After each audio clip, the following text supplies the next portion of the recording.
20 years. That's how long American planners spent designing a bomb they hoped they would never actually have to use. And then, in the span of about 25 minutes, in the middle of the night, 7 stealth bombers used it anyway, dropping the most powerful non-nuclear weapon in the entire American arsenal onto a mountain in the middle of Iran. Welcome back, everybody. I'm a former F-15E combat fighter pilot, F-16 Thunderbird demonstration pilot, and longtime commercial airline pilot. And today we are breaking down exactly what happened during Operation Midnight Hammer, the strike that used America's biggest bunker buster bomb for the very first time in the real world. Not in a test range, not in a simulation, but against a live, deeply buried, heavily defended nuclear target underneath a mountain in Iran. There's a lot of noise out there about this operation. Some of it wildly overstated, some of it wildly understated, and almost none of it walking through the actual sequence of events, the way the people who planned and flew this mission have described it. So stick around, because by the end of this video you're going to understand exactly what a Massive Ordnance Penetrator actually is, why it took 18 hours of flying in almost total silence to get it into position, why the entire operation depended on the enemy never knowing it was coming until the moment the first bomb hit the ground, and why a 4-star general stood in front of cameras the very next morning and called it the largest B-2 operational strike in the history of the United States Air Force. Let's start with the target itself, because you cannot understand why this bomb exists without understanding what it was built to destroy. Fordow is a uranium enrichment facility built directly into the side of a mountain south of Tehran, buried under layers of rock and reinforced concrete specifically, so that ordinary airstrikes could never reach it. For years, Fordow sat there as something close to untouchable, a facility that Israeli and American planners alike had quietly acknowledged was simply out of range of anything in the conventional arsenal. You could hit the roads leading to it, you could hit the power lines feeding it, you could hit almost anything around it, but you could not put a weapon through hundreds of feet of mountain rock and still have enough left of that weapon to actually detonate where it needed to detonate. That single engineering problem is the entire reason the Massive Ordnance Penetrator exists in the first place. The weapon itself is officially designated the GBU-57, but almost everybody just calls it the MOP, and it is enormous in a way that's genuinely hard to picture until you see the numbers side by side. It weighs around 30,000 pounds. For context, that is heavier than most fully loaded delivery trucks you'd see driving down the highway, and it's a single bomb, not a truck's worth of cargo. It is roughly 20 feet long, built with an incredibly hardened steel casing, specifically designed to survive the violent process of slamming through solid rock at high speed without breaking apart before it reaches its intended depth. Because that's the entire trick with a bunker buster. It's not really about the size of the explosion. It's about surviving long enough to get deep enough that the explosion actually happens exactly where you need it to. This bomb had existed on paper and in testing for close to 2 decades before this operation. It had been dropped on test ranges. It had been studied, refined, and quietly held in reserve as a kind of ultimate answer to exactly this scenario, a buried nuclear facility that couldn't be reached any other way. But here's the detail that I think gets lost in a lot of the coverage. Despite existing for years, this was the very first time in history that this weapon had actually been used in real combat, against a real target, in a real war.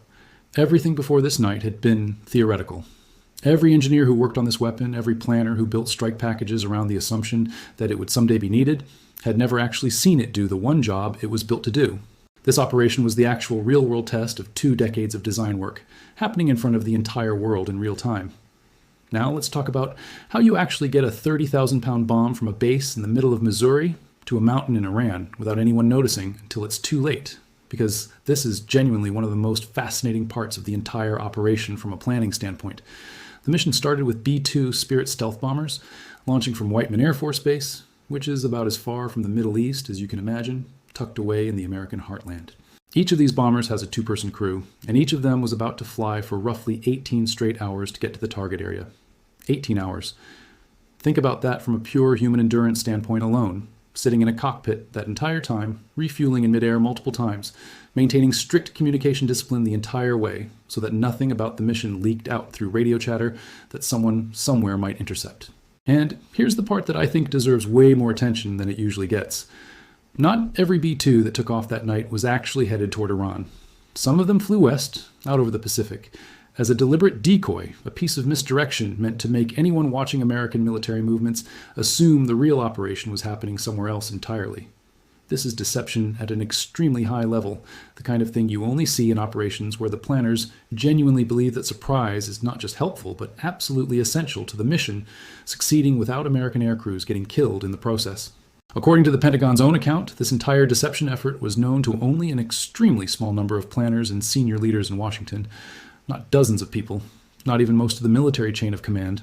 A tiny, tightly controlled circle, specifically because the entire plan depended on Iran having absolutely no advance warning whatsoever. As the real strike package, the actual 7 bombers headed toward Fordow and Natanz, approached Iranian airspace, they didn't go in alone. Fighter jets and other support aircraft moved ahead of them at high speed and high altitude, essentially sweeping the path clear, watching for enemy fighters that might scramble to intercept, and for surface-to-air missile systems that might light up and threaten the strike package. This is sometimes called suppression of enemy air defenses, and on this particular night, according to the officers who briefed reporters afterward, it worked about as well as it possibly could have. Iran's fighter jets never got airborne to intercept. Iran's surface-to-air missile systems, as far as American commanders could tell, never even detected the strike package coming in. The mission planners got exactly what they wanted, which was total, complete surprise, all the way up until the very first bomb actually hit the ground. Let's walk through the actual sequence of the strike itself, because the timing here is honestly remarkable when you lay it out second by second. At roughly 6:40 in the evening Eastern Time, which worked out to around 2 in the morning local time in Iran, the lead B-2 released the first 2 bunker buster bombs onto the Fordow facility. 2 in the morning is not an accident. That's the deepest, quietest part of the night, when a facility is most likely to be minimally staffed and least alert, and when the cover of darkness gives stealth aircraft the maximum possible advantage. Over the next 25 minutes, a total of 14 of these 30,000-pound bombs were dropped across the 2 target areas at Fordow and Natanz. 14 bombs, each one weighing as much as a loaded delivery truck. Each one designed to punch through rock and detonate deep underground exactly where the enrichment infrastructure actually sits. While all of that was happening in the air over Fordow and Natanz, a third target, the facility at Isfahan, was being hit by an entirely different weapon system altogether. A United States Navy submarine operating somewhere in the region launched more than 24 Tomahawk cruise missiles at surface infrastructure targets connected to Isfahan's nuclear program. This is worth pausing on because it tells you something important about how this strike was actually designed. Isfahan didn't get hit with bunker busters. It got hit with cruise missiles aimed at surface targets. Military analysts who studied this afterward pointed out that Isfahan likely didn't have the same kind of deeply buried mountain-protected infrastructure that Fordow did, so it simply didn't require the same weapon.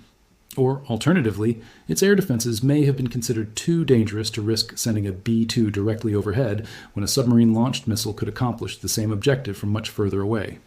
Either way, the fact that Isfahan was struck last, after the bombs had already fallen on the other 2 sites, was itself a deliberate choice, made specifically to preserve the element of surprise for as long as humanly possible across the entire operation. By the time it was all over, and we are talking about a window of roughly 25 minutes for the actual weapons release across all 3 targets, more than 125 American aircraft had participated in some form across the full mission. That number includes the 7 B-2 bombers themselves, but it also includes dozens of aerial refueling tankers that kept those bombers flying for 18 straight hours, fighter escorts providing protection, and surveillance aircraft keeping constant watch on the whole operation as it unfolded. More than 75 precision-guided weapons were used across the entire strike package when you add everything together. This was not a small, surgical, single-aircraft mission. This was one of the largest coordinated air operations the United States has conducted in years, built entirely around a single narrow window of opportunity to hit 3 targets before anyone on the other side had any idea it was coming. The morning after, the chairman of the Joint Chiefs of Staff stood in front of reporters at the Pentagon and described it in terms that are honestly pretty rare for a senior officer to use in public. He called it the largest B-2 operational strike in United States Air Force history. Not one of the largest, the largest. He also described it as the longest B-2 bomber mission flown since the immediate aftermath of September 11th, which gives you a real sense of scale if you know anything about how rarely these aircraft get pushed to that kind of extreme range and endurance. The Secretary of Defense, standing right next to him, called the operation bold and brilliant, and made a point of emphasizing that the entire mission had been focused specifically on nuclear infrastructure, not on civilian targets, a distinction that mattered enormously for how this strike would be received and justified in the hours and days that followed. Now here's where I want to slow down and actually explain what a massive ordnance penetrator does once it's released from the aircraft, because I think this is the part most casual coverage glosses over entirely in favor of just showing explosion footage. This bomb does not detonate on impact the way you might picture a conventional bomb doing. The entire design philosophy is built around delayed detonation. The bomb is released from altitude, it falls, And due to its shape, its mass, and its incredibly hardened casing, it punches through the ground and continues traveling downward, through rock, through reinforced concrete, continuing to burrow deeper and deeper before its fuse finally triggers the actual explosive charge. The goal is not to create a crater on the surface. The goal is to have the explosion happen far beneath the surface, directly inside or immediately adjacent to the actual underground structure you're trying to destroy. A bomb that explodes too early, right at the surface, might look impressive in a photograph, but it accomplishes almost nothing against a facility built specifically to survive surface-level attacks. The entire value proposition of a weapon like this lives or dies on whether the fuse timing and the structural integrity of the casing hold up long enough to get deep enough. This is genuinely one of the hardest engineering problems in modern conventional weapons design. And it's worth appreciating just how difficult it actually is, because it explains why it took so many years to develop a weapon like this in the first place. You need a casing hard enough to survive punching through solid rock at extremely high velocity without cracking apart or losing structural integrity partway down.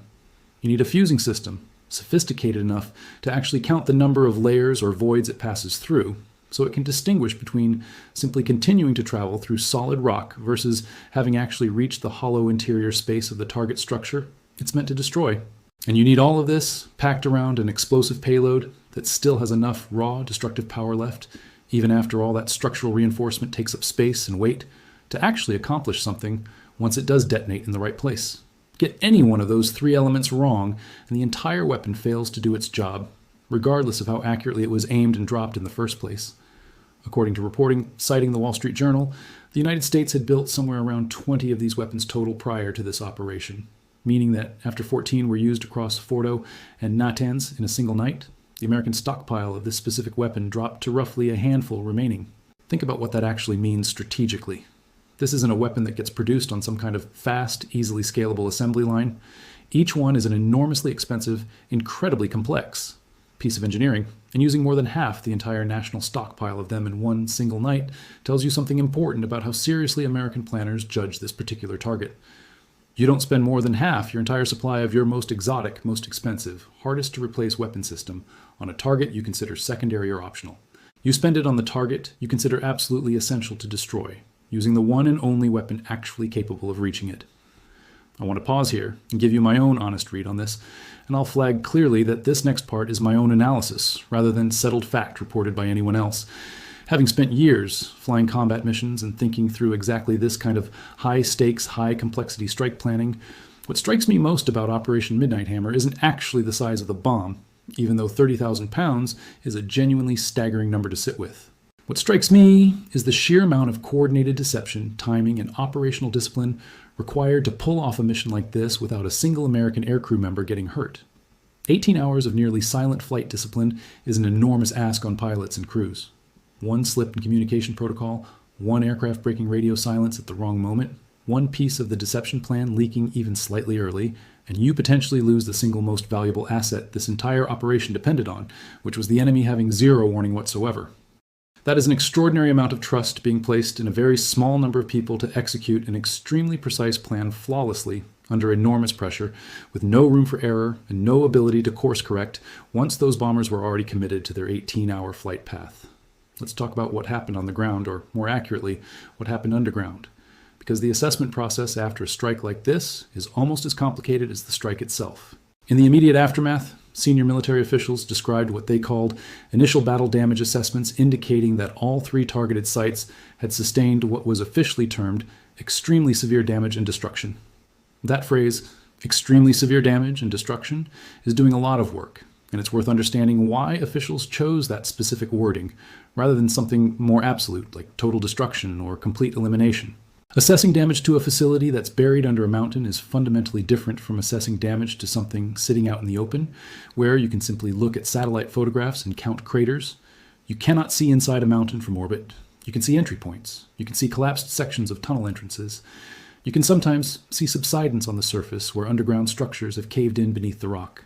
All right, but confirming exactly what happened to specific equipment sitting hundreds of feet below ground, whether centrifuges were destroyed outright or merely damaged, whether critical infrastructure survived in some partially functional state, takes considerably longer and relies on a much wider range of intelligence sources beyond just satellite imagery. Satellite photographs that emerged in the days following the strike did show something significant at the surface level. Large craters were visible at the Fordow site, consistent with multiple penetrating weapons having been used in that specific location, along with visible disruption to the terrain immediately surrounding the known entry points into the underground facility.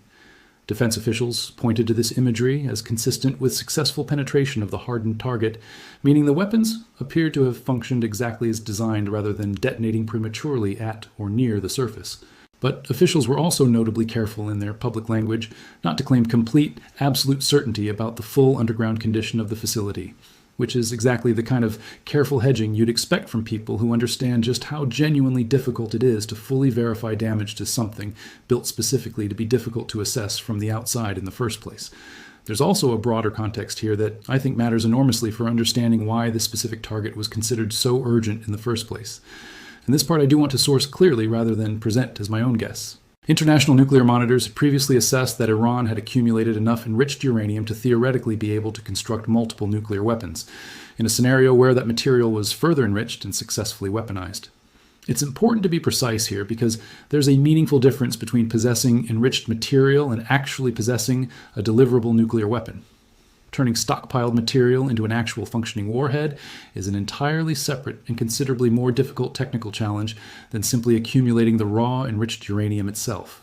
But the existence of that stockpile, sitting inside a facility specifically built to be difficult to destroy, is precisely the kind of scenario that this weapon was designed for years in advance to eventually address. And it's exactly the strategic logic that analysts pointed to afterward when trying to explain why this specific moment and this specific target justified deploying America's most exotic and limited conventional weapon in real combat for the very first time in its history. Let's shift now to talk about the broader operational context, because this strike didn't happen in a vacuum, and understanding what surrounded it tells you a lot about how seriously it was being treated at every level of the military chain of command. This mission took place during a period of active, direct military conflict already underway between Israel and Iran, with American forces increasingly drawn into direct participation rather than simply supporting from the sidelines. The strike itself was described by officials as being conducted in close coordination with Israel, even though the actual bombing runs were flown exclusively by American aircraft using American weapons. This distinction matters. It wasn't a joint strike package with aircraft from multiple countries physically flying together. It was an American operation using uniquely American capabilities that simply didn't exist anywhere else in any Allied arsenal, executed within the broader context of an active Allied military campaign against the same overall set of strategic targets. I think it's worth sitting with just how rare an operation like this actually is in the broader sweep of American military history. The B-2 Spirit itself is an incredibly limited, incredibly expensive asset. There are only a small number of them in the entire Air Force inventory, and they are treated as one of the most precious, most carefully protected pieces of military hardware the United States possesses. Committing 7 of them to a single mission simultaneously, flying them halfway around the world on an 18-hour high-risk penetration mission into contested airspace, is not a decision that gets made lightly or routinely. This is the kind of operation that gets planned for months, sometimes years, in advance, with contingency plans layered on top of contingency plans, precisely because the cost of losing even one of these aircraft, both in raw dollar terms and in terms of American aircrew lives, would be catastrophic on nearly every level you could measure it. And that brings me to what I think is genuinely the most underappreciated part of this entire story, which is just how much this operation depended on things that never actually happened. No American aircraft were shot at on the way in. No fighter jets were scrambled to intercept. No surface-to-air missile systems locked onto the strike package. Every single one of those non-events represents a place where this mission could have gone catastrophically wrong, and every single one of them instead went exactly according to plan. That's not luck. That's the direct result of an enormous amount of planning around deception, timing, and operational security, executed by a relatively small number of people who had to get every single piece of that plan right simultaneously, with absolutely zero margin for a mistake once those bombers were already committed and flying. Let's talk for a moment about what officials have said about the broader strategic reasoning behind why this moment was chosen, separate from the pure military mechanics of how the strike was executed. The stated objective, according to senior administration officials, was to neutralize what they described as ongoing threats posed by Iran's nuclear program, framed explicitly as being tied to both American national interests and the collective self-defense of allied nations already actively engaged in conflict with Iran at the time. That's fairly formal, careful language, and it's worth noting that officials repeatedly emphasized the narrow, targeted nature of the strike, specifically distinguishing it from any broader campaign against Iranian civilian infrastructure or population centers. Whether or not you find that framing entirely persuasive is obviously a matter of your own political judgment, and I'm not here to tell you how to feel about the underlying policy decision. What I can tell you, sourced directly from the officials who briefed this operation publicly, is that they went out of their way, repeatedly and consistently, to frame this as a precision strike against a specific, narrowly defined nuclear threat, not as the opening move in some kind of broader war of conquest or regime change. I want to spend a minute on the human side of this operation too, because I think it's genuinely easy to get lost in the technical specifications of bombs and flight paths and lose sight of the actual people involved on both sides of this. 14 American aircrew members flew those 7 B-2 bombers, each pair sitting in a cockpit together for 18 consecutive hours, carrying out one of the most consequential and highest stakes missions of their entire careers, fully aware the entire time that a single detection, a single lucky shot from an Iranian air defense system, could end that mission in the worst possible way imaginable. That's an extraordinary amount of pressure to carry silently through nearly a full day of flight, refueling repeatedly at altitude, maintaining strict discipline the entire way, with no ability to talk it through openly over the radio the way you might on a routine training mission. And on the other side, whatever you think about the broader geopolitics at play here, there were people working inside those facilities, or stationed nearby them, who had absolutely no warning whatsoever that any of this was coming until the moment the first bomb actually hit. That asymmetry, total surprise on one side, total exposure on the other, is precisely the outcome this entire mission was built around achieving, and it's worth acknowledging honestly, rather than pretending that a strike like this exists in some kind of sanitized, purely technical vacuum, where only hardware and flight paths matter. Now let me give you my own honest assessment of where this whole story actually leaves us. And again, I want to be completely clear that this next part is genuinely my own analysis and interpretation, not a fact being reported to you as settled and confirmed. I think Operation Midnight Hammer represents something like a genuine inflection point in how buried, hardened nuclear infrastructure gets treated as a military target going forward, not just by the United States, but by every other government around the world currently thinking about how to protect or how to threaten facilities exactly like this one. For close to 2 decades, a facility built deep enough into a mountain was treated by most military planners as functionally untouchable by conventional weapons, something that could only realistically be addressed through diplomacy, sabotage, or in the absolute worst-case scenario, nuclear weapons of your own. This operation demonstrated, in the most public and undeniable way possible, that a purely conventional weapon, using purely conventional explosives with no nuclear component whatsoever, can now reliably reach and seriously damage exactly that kind of target. That is a genuinely significant shift in the underlying military calculus, and I don't think its long-term implications have been fully processed yet by governments watching this unfold from the outside, wondering whether their own buried, protected facilities are anywhere near as secure as they previously assumed. I also think it's worth being honest about the limits of what we actually know for certain at this point, separate from what officials have publicly claimed. The full, final assessment of exactly how much damage was done deep underground, exactly how much of Iran's actual enrichment capability survived versus was permanently destroyed, and exactly how long any meaningful rebuilding effort might realistically take, is the kind of thing that takes months, not days, to fully and confidently establish. Initial battle damage assessments delivered within 24 hours of a strike like this are, by their very nature, preliminary.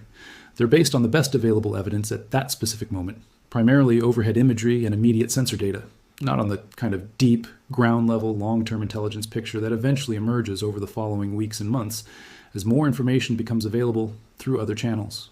I think it's responsible to treat the initial, extremely severe damage and destruction framing as a genuinely accurate description of what officials believed at that moment based on what they could actually observe, while also acknowledging honestly that the complete picture of the underground facility's true condition likely took considerably longer to fully establish with real confidence. There's one more angle to this whole story that I think deserves real attention, and it's something that tends to get buried underneath the pure spectacle of stealth bombers and 30,000-pound bombs, and that's the sheer institutional achievement represented by the successful execution of the mission itself, entirely separate from whatever you think about the underlying policy decision to launch it in the first place.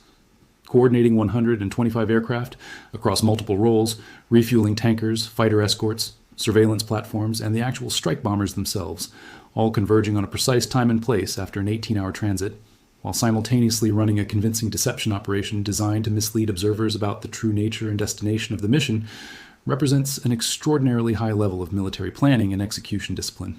Whatever your view on the broader geopolitics here, and I genuinely think reasonable people can and do disagree sharply about whether this strike was wise, necessary, or justified, the pure operational execution of Midnight Hammer is the kind of thing that military historians are going to be studying and picking apart for years, precisely because so many things had to go exactly right, in exact sequence, for this mission to succeed as completely and as cleanly as it apparently did. So here's where things actually stand, based on everything that's been publicly confirmed by the officials directly involved in planning and executing this operation. 7 B-2 stealth bombers flew an 18-hour mission from Missouri to Iran, using a deliberate decoy operation to mask their true destination and intent.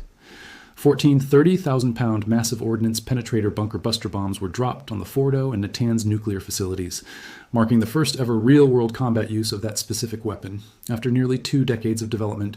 A third facility at Isfahan was struck separately using more than 24 Tomahawk cruise missiles launched from a submarine. More than 125 aircraft participated in the broader mission, and more than 75 precision-guided weapons were used across the full operation.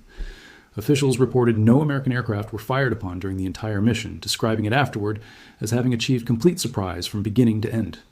Initial assessments described all 3 targeted sites as having sustained extremely severe damage, while officials were careful to note that a fuller, more complete damage assessment would take additional time to establish with real confidence. This is genuinely one of those stories where the technical details matter just as much as the geopolitical headline, because understanding exactly how a mission like this actually gets planned and executed tells you something important about the current state of modern military capability that goes well beyond just this one specific strike on this one specific night. Thank you so much for watching this one all the way through. I know this was a deep, detailed breakdown, but I think Operation Midnight Hammer is genuinely one of the most consequential single military operations in recent memory, and it deserves the kind of careful, sourced explanation that actually walks you through what happened, rather than just reacting to whatever dramatic headline or exaggerated claim happens to be trending in your feed this particular week. Drop a comment and let me know what part of this operation surprised you the most, whether it was the sheer size of that bomb, the 18 hours of near total radio silence, or the fact that this weapon had never actually been used in real combat before this single night.